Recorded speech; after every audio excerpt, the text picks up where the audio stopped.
Praise the Lord Jesus Christ. எனக்கு அன்பார்ந்த தேவ ஜனமே, தேவனின் சத்தங்கிற நிகழ்ச்சிக்கு நான் உங்களை வரவேற்கிறேன். ஆண்டவருக்கு நான் மிகவும் மனதார நன்றி சொல்கிறேன். என்னோட கூட ஏசாயாவின் புஸ்தகம் 54வது அதிகாரம் 7வது வசனம்.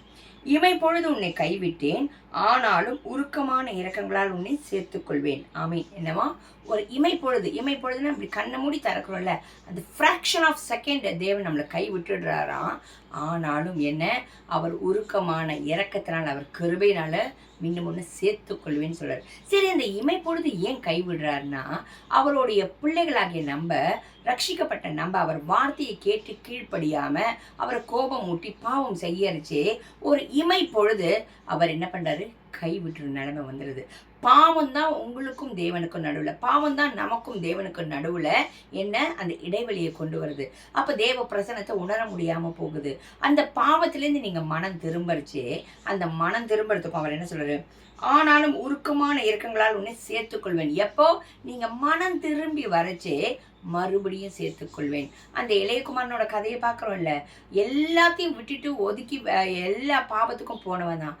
ஆனால் கர்த்தர் கிருபையில ஒரு தீர்மானம் எடுத்து மனம் திரும்பி அவங்க அப்பா கிட்ட வரைச்சே மன உருக்கத்தினால இரக்கத்தினால மீண்டும் அவர் சேர்த்துக்கொள்கிறார்.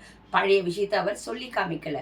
இன்னைக்கு நீங்க எந்த இடத்துல அப்பாவை விட்டு தூரம் போயிருக்கீங்க, எந்த விஷயத்துல, எந்த பாவத்துல அடிமைத்தனத்துல இருக்கீங்க, இப்பவும் நான் பாவத்துல இருக்கனாலும் இப்பயும் ரொம்ப கெட்டு போகல, என்னன்னாக்க ஒரு தீர்மானம் எடுங்க. அப்பா, நான் உங்களை விட்டு தூரம் போனது உண்மைதான், உங்களை விட்டு நான் பின்மாற்றத்தில் போனது உண்மைதான், உலகத்து பின்னாடி போனது உண்மைதான், இச்சைகளை விழுந்தது உண்மைதான். ஆனால் நான் ஒரு தீர்மானம் எடுக்கிறேன். என்னை நீங்கள் சேர்த்துக்கொள்வேன்னு சொன்னீங்களேப்பா, என்னை இழுத்துக்கொள்வேன்னு சொன்னீங்களேப்பா, உங்ககிட்ட மறுபடியும் நான் திரும்ப தீர்மானம் எடுக்கிறேன்னு சொல்லிச்சு. அப்பாவோட அன்பு உங்களை மறுபடியும் இழுத்துக்கொள்ளும், சேர்த்துக்கொள்ளும். அவர் உங்களை ஆதரித்து அரவணைத்து வழி நடத்துவார். ஜெபிக்கலாமா? எங்கள் அன்பின் பரலோக தகப்பனே, உம்மை துதிக்கிறோம், ஸ்தோத்திரிக்கிறோம்ப்பா. இமை பொழுது உன்னை கைவிட்டேன், ஆனாலும் ஆண்டவரே அந்த கிருபையினால இரக்கத்தினால உன்னை மீட்டுக்கொள்வேன்னு சொன்னீரு. ஆண்டவரே, உங்களுடைய ஜனங்களை ஆண்டவரே, யார் யாரெல்லாம் ஆண்டவரே நீர் ஒரு இமை பொழுது கைவிடும்படியான சூழ்நிலை கடந்து போய் கொண்டிருக்கிறார்களோ, ஒரு விஷயம் ஆண்டவரே, ஒரு மனம் திரும்புதல் உண்டாகட்டும். ஆண்டவரே, ஆண்டவரே, எல்லாரும் இயேசுவின் நாமத்தினால இப்பொழுதே அந்த மனம் திரும்புதல் ஆவியை தந்து ஆண்டவரே உடன் ஒப்புரவாகி ஆண்டவரே அந்த பாவத்தை அறிக்கிட்டு விட்டுவிட உங்க பக்கம் திரும்ப ஆண்டவரே வர உதவி செய்யுங்கப்பா.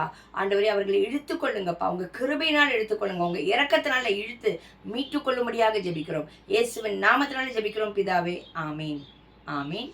God bless you.